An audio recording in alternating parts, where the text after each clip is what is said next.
दोस्तों आज जो कॉमिक्स हम पढ़ेंगे उसका नाम है राम रहीम और सदाबहार देवानंद। तो पढ़ते हैं इसको। ये देवानंद एक फिल्म स्टार भी था इंडिया का, जो काफी मशहूर था। उसको सदाबहार कहते थे, तो शायद उसी के नाम से लिया गया है ये नाम है। प्यारे दोस्तों, प्रस्तुत चित्रकथा में हम राम रहीम के साथ दो और किशोर लड़कों को आपसे मिलाने जा रहे हैं। इनमें से एक का नाम है आनंद और दूसरे का नाम है देव कुमार। दोनों आपस में गहरे दोस्त हैं, शायद इसलिए इनके साथी इन्हें दो शरीर लेकिन एक आत्मा मानते हैं, यानी देवानंद। लेकिन स्वभाव से देव और आनंद एक दूसरे के सर्वथा विपरीत हैं।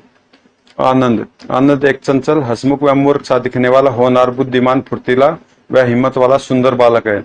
अधिक बोलकर वह मूर्खतापूर्ण हरकतें करके वह बड़ी आसानी से गुरु लोगों को मूर्ख बना देने की क्षमता रखता है। यह एक धनी परिवार से है। पुलिस सुप्रिंटेंडेंट रघुनाथ की एकमात्र संतान है। उसकी माता का बचपन में ही देहांत हो चुका है, लेकिन अब देव की माता को ही अपनी माँ समझता है और सगी माँ से बढ़कर उसका सम्मान करता है। देव गंभीर प्रकृति का, सुंदर व सुडौल शरीर का एक साहसी और निडर बालक है। वह गरीब बाप का बेटा, यानी उसके पिता 5-6 वर्षों से रहस्यमय तरीके से देव की माँ उसके बाप रहस्यमय तरीके से लापता है। देव की माँ सरस्वती ही किसी तरह देव का पालन पोषण कर रही है और उसे पढ़ा लिखा रही है। ये देव है, ये सरस्वती देवी, ये रघुनाथ और ये आनंद। इसके साथ ही एक पात्र और है, शंकर काका, जिनकी उम्र 60 वर्ष को भी पार कर चुके। किसी समय में वे बहुत बड़े व नामी शिकारी थे, लेकिन वक्त की मार से उनकी अस्थि लगभग मिट चुकी है। आजकल वे खेल तमाशा दिखाकर अपनी जीविका चला रहे हैं, लेकिन अपने 60 वर्ष के जीवन में वे पूरे विश्व का भ्रमण कर चुके हैं। वे कई प्रकार की युद्ध कलाओं में निपुण है। देव आनंद आजकल उनसे इसी कला की शिक्षा ले रहे हैं। शंकर काका के परिवार में यदि कोई है तो वह उनकी 7-8 वर्ष की पोती सरला, जो एक मध्यम श्रेणी के स्कूल में 3री कक्षा में पढ़ रही है। उसके माँ बाप उसके बचपन में ही एक कार दुर्घटना के शिकार होकर स्वर्ग सिधार चुके हैं। इसके अलावा आप एक और पात्र से मिलेंगे और वह हवलदार गेंडाराम। यह हवलदार साहब अपने आप को दुनिया का सबसे बड़ा बुद्धिमान पुलिसिया समझते हैं। यही कारण है कि वे लोगों से अपनी एक्स्ट्रा मेहनत की अंडरग्राउंड फीस भी वसूलते हैं। लेकिन यह अकलदार हवलदार साहब आनंद से बहुत खूब खाते हैं, क्योंकि आनंद इनकी कमाई के सारे तरीके जानता है और उस कमाई में से यदा कदा अपना हिस्सा भी लेता रहता है। लेकिन मुफ्त में या ब्लैकमेल करके नहीं, बल्कि ऐसे केस में उनकी मदद करके लेता है जो वे जिसे मैं गेंडाराम जैसा बुद्धिमान पुलिस केस को हल करने में अपनी को ऐसा महसूस करने लगता है तथा मदद मांगने के लिए आनंद के पास जाता है। यही कारण किया वह आनंद से मन ही मन खोप खाता और ऐसे मौकों की तलाश में रहता है जब वह आनंद को नीचा दिखा सके, जबकि आज तक आनंद का कुछ नहीं बिगाड़ सका, क्योंकि वह यह बात अच्छी तरह जानता कि आनंद किस बाप का बेटा है। तो दोस्तों पढ़िए राम रहीम के साथ साथ इन दिलचस्प पात्रों का मनोरंजन, एक्शन और थ्रिल से भरपूर एक हंगामापूर्ण कारनामा। यह है हवलदार गेंडाराम और ये सरला है और ये शंकर काका। तो पढ़ते हैं इसको। हर बार की तरह गर्मियों की छुट्टियां समाप्त होने के पश्चात इस बार भी जब स्कूल खुले, राम भैया मेरी तो खुदा से यही प्रार्थना की इस साल की तरह हर साल की तरह इस साल भी हमें अपनी कक्षा में अच्छे व होनहार सहपाठी मिले। देखो इस साल 10वीं कक्षा बहुत ही खराब परिणाम निकला है। बहुत से विद्यार्थी फेल हुए हैं, हो सकता है हमें उन्हीं के साथ बैठना पड़े। राम रहीम 9th पास करके 10th क्लास में आए थे। तभी खटाक, ओह अरे क्या हुआ, यह तुम कनपटी थामे क्यों खड़े हो? किसी ने मुझसे शरारत की है राम भैया। ओ स्कूल खुलने के बाद शुरू में ऐसे हंसी मजाक होते ही है, तुम्हें कोई खास चोट तो नहीं लगी? नहीं, शुक्र है किसी ने कागज का ही तीर मारा था, असली नहीं। आओ चले। अभी दोनों कुछ ही आगे बढ़े थे कि उफ राम भैया, क्या हुआ राम भैया, क्या तुम्हारे साथ भी? हाँ, किसी ने इस बार मुझ पर स्पिन से वार किया है। अरे राम भैया, तुम्हारे कान से तो खून बह रहा है। यह उस शरारती की चाल की सोची समझी है रहीम की, जिसने मजाक करते वक्त यानी सोचा कि यह बेहुदा मजाक दूसरों को कभी कभी बिस्तर पर भी लिटा सकता है। कहकर आओ चले, मुझे कोई खास चोट नहीं लगी है। नहीं राम भैया, मैं इस तरह के बेहुदे मजाक करने वाले को सबक सिखाए बगैर यहाँ से नहीं हिलने वाला। जिसने तुम्हारा खून बहाया है उसे तुमसे माफी मांगनी होगी। और रहीम आसपास खड़े लड़कों की तरफ पलट कर चीख उठा, कौन है वह कुत्ता जो ऐसी बेहुदे शरारत कर रहा है? यदि हिम्मत है तो सामने आ। जान दो रहीम, आज के दिन लड़ाई झगड़ा गाली गलौज करना हमें शोभा नहीं देगा। तुम चुप रहो राम भैया, जरा मुझे उस बदतमीज इंसान के मिलना से मिलने दो। क्यों, क्या सांप सूंघ गया उस कमीने को, या उसने अपनी माँ का दूध ही नहीं पिया? अरे बुजदिल, एक बार सामने आकर अपनी मनुष्य सूरत तो दिखा दे। इस बार रहीम का चैलेंज रंग लाया। अबे मेंढे की तरह टटर क्यों कर रहा है? बोल, तुझे अपने दिल की कौन सी हसरत पूरी करनी है? जग्गू तेरे सामने खड़ा है। तो तू है वह जिसने हमसे बेहुदा हरकत की है। अबे बक बक क्यों कर रहा है? अगर हमारे मजाक का जवाब दे सकता तो दे, वरना अपनी क्लास की तरफ चलता नजर आ। अच्छा, तेरी इतनी हिम्मत? अगले पल थड़ाक, उफ, मैं तेरी सारी बदमाशी दूर कर दूंगा। खड़ाक, हाय। रहीम ने पलक झपकते उसे धराशायी कर दिया। अब बोल बेटा, तुझे तुझे जवाब मिल गया या जवाब में कुछ कसर बाकी है? वह रहीम ने उसे समझने का मौका तक नहीं दिया। काफी फुर्तीला हो गया वह। तो मैं तुम्हें नहीं छोड़ूंगा। अगले पल जग्गू अपने दोस्तों को संबोधित करता हुआ चीख उठा, अरे लू के पट्टो, खड़े खड़े तमाशा क्या देख रहे हो? तोड़ डालो इस साल की हड्डी पसलियां। लेकिन जग्गू के साथियों पर रहीम का इतना जबरदस्त प्रभाव पड़ा था कि कोई भी रहीम के झपटने की हिम्मत नहीं कर सका। और तभी स्कूल की घंटी बज गई। टन टन टन। अरे घंटी बज गई, प्रार्थना शुरू होने वाली है, चलो चलो। प्रार्थना की घंटी बज गई। रहीम, अब इसे छोड़ दे, आज इसके लिए इतना सबक ही काफी है। तुम कहते हो तो इसे छोड़ देता हूँ राम भैया, वरना मैं आज इसकी सारी हेकड़ी बुला देता। जा, छोड़ दिया तुझे, लेकिन आइंदा से हमसे उलझने की कोशिश मत करना। फिर राम रहीम प्रार्थना स्थल की ओर बढ़ गए। सूरो, मैं तुम लोगों को आज तक क्या इसलिए खिलाता पिलाता रहा हूँ कि तुम मुसीबत के समय इसी तरह खड़े खड़े मुझे मार खाते देखते रहो? गुस्सा मत करो जग्गू भैया, तुम इस स्कूल में नए नए दाखिल हुए, इसलिए उन दोनों को जानते नहीं। वे राम रहीम थे जिनसे बड़े बड़े बदमाश भी डरते हैं। फिर बोला, हम तो उनके सामने चीज ही क्या है? क्या कहा? वे राम रहीम थे? हाँ जग्गू भैया, इसलिए तो हम लोग बीच में नहीं आए। लेकिन यह बात तुमने मुझे पहले क्यों नहीं बताई? बताने का तुमने हमें मौका ही कहाँ दिया जग्गू भैया? खैर, समझ लूंगा इस रामनी की जोड़ी को भी। मेरा नाम भी जग्गू उर्फ जगदीश है। अब इन बातों को भूल भी जाओ जग्गू भैया, आओ प्रार्थना स्थल पर चलते हैं। प्रार्थना आरंभ ही होने वाली है होगी। यदि देर से पहुंचे तो आज के लिए हम सब क्लास के बाहर कर दिए जाएंगे। और प्रार्थना समाप्त होने के पश्चात सभी विद्यार्थी अपनी कक्षा में पहुंचे। राम भी रहीम के साथ जब अपनी कक्षा में पहुंच गया, राम भैया आओ, हम तुम्हारा परिचय अपने नए दोस्तों से कराएं। ओह, इनसे मिलो, ये है देव कुमार, तुमसे मिलकर बहुत खुशी मुझे भी। और ये है आनंद कुमार। नमस्ते बड़े भैया। भाई, तुम तो काफी जिंदा दिल मालूम पड़ते हो। खैर, तुमसे मिलकर वास्तव में बड़ी खुशी हुई है। शुक्रिया शुक्रिया। यह कमबख्त तो शकल सूरत से काफी मक्कार लगता है। बड़े भैया, सच बताना, तुम्हें तो मुझसे मिलकर बहुत खुशी हुई, लेकिन छोटे भाई साहब को क्यों नहीं हुई? इनके चेहरे को देखकर तो ऐसा लगता है जैसे मुझे देखकर ये धतूरा खा रहे हो कि क्या? नहीं आनंद भाई, ऐसी कोई बात नहीं है, तुम्हें गलतफहमी हुई है। दरअसल बात यह है कि रहीम किसी से ज्यादा बातें करने में विश्वास नहीं रखता। क्यों रहीम? हाँ हाँ हाँ हाँ हाँ। तब तो वास्तव में तुझे छोटे भाई के प्रति गलतफहमी हुई। माफ कर देना दोस्त। ठीक है, माफ किया। तभी, अरे दोस्तों, जल्दी से अपनी सीटें संभालो, सर आ रहे हैं। ओह। और उसी दिन से राम रहीम और आनंद में काफी गहरी दोस्ती हो गई। लेकिन एक तरफ जहाँ रहीम को आनंद एक आंख नहीं सुहाता था, वहीं देव भी राम को ज्यादा पसंद नहीं करता था। यानी कि राम और आनंद में तो दोस्ती हो गई, लेकिन रहीम और देव को राम पसंद नहीं था। तो ये लिखा है यहाँ पे। सबकी पढ़ाई चलती रही और समय बीतता रहा। अच्छा आनंद भाई, हम चलते हैं। ओके बड़े भाई, अब कल मुलाकात होगी। हाँ हाँ, क्यों नहीं। और फिर राम रहीम उनसे विदा लेकर अपने घर की ओर चल पड़े। तत्पश्चात, अच्छा आनंद भैया, मैं भी चलता हूँ, माँ मेरा इंतजार कर रही होगी। क्या सीधे घर जाओगे? हाँ, क्यों? चलो मैं भी तुम्हारे साथ चलता हूँ, मौसी से मिले काफी दिन हो गए। चलो, माँ भी तुम्हें देखकर बहुत खुश होगी। इस तरह उन चारों के बीच यारी के साथ साथ दुश्मनी भी चलती रही। एक दिन कक्षा में, सुनो बच्चों, अगले सप्ताह से स्कूल के सालाना खेलकूद होने जा रहे हैं। इस बार खेलकूद प्रतियोगिता में जूडो कराटे प्रतियोगिता भी रखी गई है। अतः जो बच्चे इस प्रतियोगिता में अपना नाम लिखाना चाहे, कल तक अपना नाम दर्ज करा दें। हुर्रे। और अगले सप्ताह, प्यारे विद्यार्थियों एवं अतिथिगणों, अब जूडो कराटे प्रतियोगिता आरंभ होने जा रही है। इस प्रतियोगिता में कुल 16 विद्यार्थियों ने भाग लिया, इसलिए हमने ए, बी, सी और डी 4 ग्रुपों में दल से इन विद्यार्थियों को विभक्त किया है। पहले चारों ग्रुपों का अपने अपने ग्रुप के छात्रों से मुकाबला होगा। इन चारों ग्रुपों के जो विजेता होंगे उनमें ए और बी, डी में जीतने वाले प्रतियोगियों का मुकाबला बी और सी में जीतने वाले प्रतियोगियों के साथ होगा और इस सेमीफाइनल के विजेता आपस में फाइनल प्रतियोगिता में भिड़ेंगे। और अब मुकाबला शुरू होता। Hurray hurray hip hip hurray.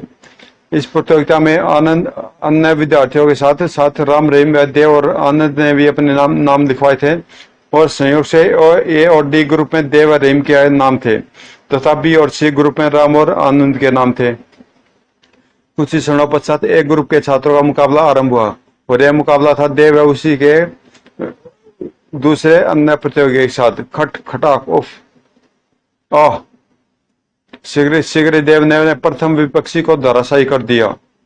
उसके बाद देव का मुकाबला दूसरे विपक्षी के साथ हुआ। खटाक आई, लेकिन वह भी देव के सामने ज्यादा देर तक नहीं टिक पाया। इसी तरह देव ने अपने तीसरे विपक्षी को चुटकी बजाते ही मंच पर लंबा कर दिया। फटाक हाय।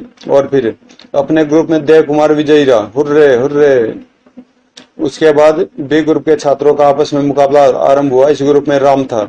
उसने भी देव की तरह अपने प्रतिद्वंदी को एक एक कर पलक झपकते ही बड़े आसानी से जमीन सुंगा दी। आह उफ उफ। राम तो पहले ट्रेनिंग लिए हुए है। सी ग्रुप में शामिल आनंद ने भी एक से बढ़कर एक जोर दिखाए। हुरी हाय। और अपने तीनों विपक्षियों को पलक झपकते ही नॉकआउट कर दिया। उफ। सी ग्रुप में आनंद कुमार विजेता रहा। तर तालियां बजा रहे। रहीम को भी अपने ग्रुप के विपक्षियों को हराने में ज्यादा देर नहीं लगी। उफ आई। अपने ग्रुप में राम, रहीम और देव आनंद विजयी रहे। अब इन चारों का आपस में मुकाबला होगा। हमने जो लॉटरी डालकर पर्चियां निकाली इसके मुताबिक राम का मुकाबला देव से होगा तथा रहीम का मुकाबला आनंद से। वाह, यह मौका खूब आया। मैं यही चाहता था कि मेरा मुकाबला राम से हो ताकि उसका सारा बड़पन मिट्टी में मिला सकूं। देव एक बहादुर लड़का है। मैं निस्संदेह उससे मुकाबला काटेगा रहे और शायद काफी रोमांचक भी।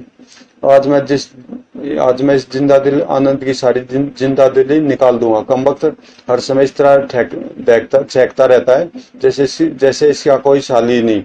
मुझे तो जैसे वह कुछ समझता ही नहीं है। जैसे इसका कोई सानी नहीं। सानी लिखा है दोस्तों, यहाँ पे साली पढ़ दिया मैंने। जैसे इसका कोई सानी नहीं।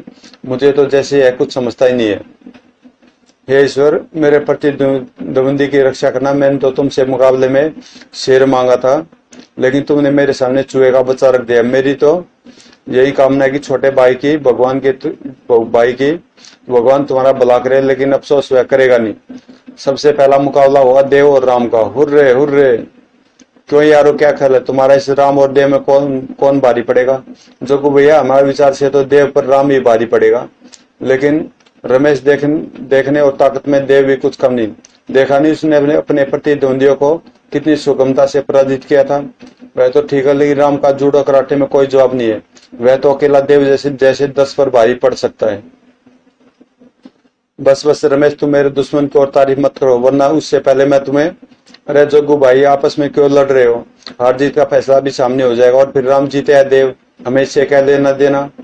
लेकिन मुझे उससे लेना देना, क्योंकि मुझे सिर्फ उसके हारने से खुशी हासिल होगी।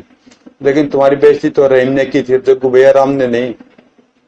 बको मत, राम भी रहीम का साथी है, कोई गैर नहीं। यदि राम और रहीम इस मुकाबले में हारे तो मैं तुम सबको किसी शानदार होटल में दावत दूंगा। वरना क्या जग्गू भैया, वरना तुम सबको 4 जूते मारूंगा, समझे?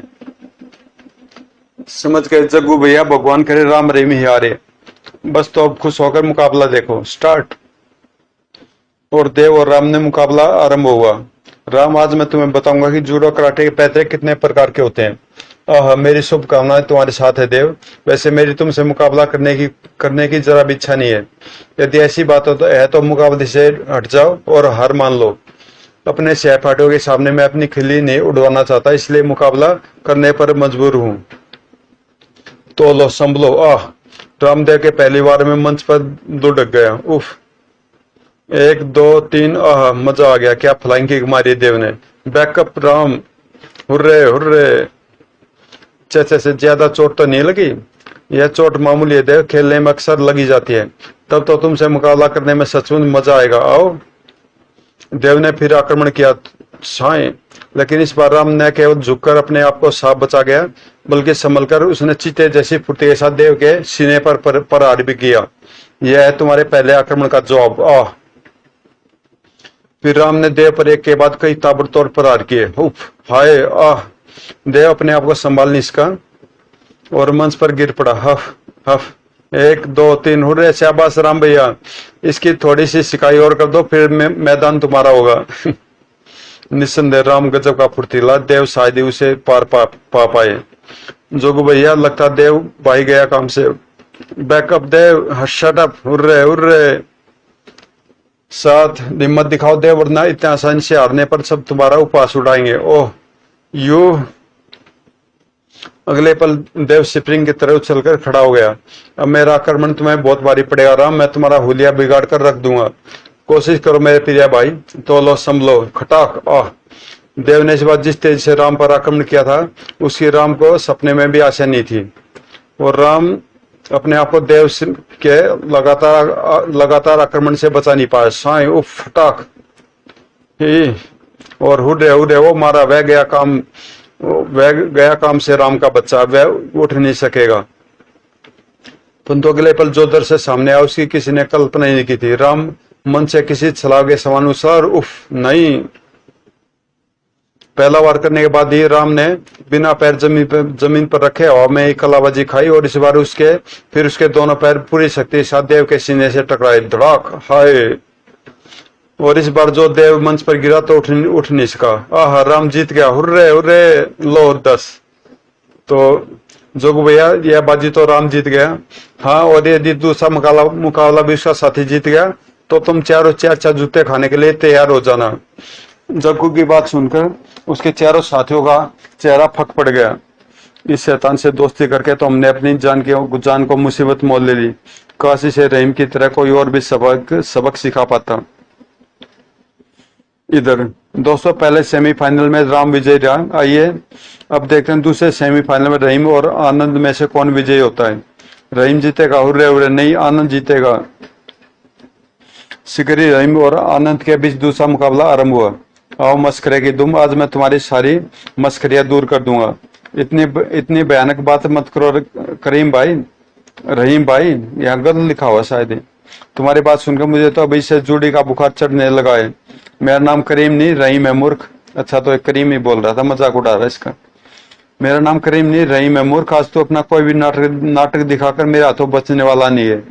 सॉरी समीम भाई, मैं हर वक्त तुम्हारा नाम भूल जाता हूँ। यह मजाक उड़ा रहा है इसका। शट, मेरा नाम समीम नहीं रहीम है। यार तुम्हारा नाम चाहे जो भी है, लेकिन तुम बैंडे की तरह इतनी जोर से टर्राओ मत, वरना मुकाबला करने से पहले मेरा हार्ट फेल हो जाएगा। अबे बकवास बंद कर और मर्द की तरह मुकाबला कर। ओ सलीम भाई, मेरा मतलब है रहीम भाई, मुझ में तुमसे मुकाबला करने की भला का हिम्मत है? क्या ऐसा नहीं हो सकता कि तुम कुछ ले देकर मैदान से हट जाओ और मुझे मुकाबला बिना लड़े जीतने दो? क्या नाराज मत हो छोटे भाई, दर से मैं तुम्हारी जगह तुम्हारे बड़े भाई राम से मुकाबला करने में ज्यादा उत्सुक हूँ। अगर तुम मेरी बात मान जाओ तो कसम तुम्हारी उल्लू जैसी खोपड़ी की, मैं तुम्हारे एहसान कभी नहीं भूलूंगा। अबे चूहे की औलाद, मुझसे तो मुकाबला करने की तुझमें हिम्मत नहीं, और सोचा राम से मुकाबला करने की। खैर, मैं तेरी कछुए जैसी खोपड़ी को अभी सही रास्ते पर लाता हूँ। कहने के साथ ही रेम ने अपना हाथ पूरी शक्ति से घुमाया, लेकिन आनंद चीते के समान चौकन्ना था। तू नीचे बैठकर अपने आप को साफ बचा गया। साए, आह, बच गया। रहीम ने उसे बचते देख तेजी से अपनी लात घुमाई, लेकिन आनंद इस बार दोनों हाथों के सारे कलाबाजी खाकर बच गया। वाह, क्या गधे की तरह लाते पटक रहा है। रहीम ने एक दो आक्रमण और किए, परंतु आनंद उन्हें भी बड़ी सफाई से बचा गया। और रहीम अपनी इस असफलता व आनंद के कटाक्ष सुनकर सिकरी आपे से बाहर हो गया। अब मैं तुझे नहीं छोड़ूंगा। नहीं छोटे भाई, ऐसा गजब हरगिज मत करना, वरना मेरे माता पिता निसंतान हो जाएंगे, क्योंकि मैं उनका इकलौता बेटा हूँ। खामोश मूर्ख।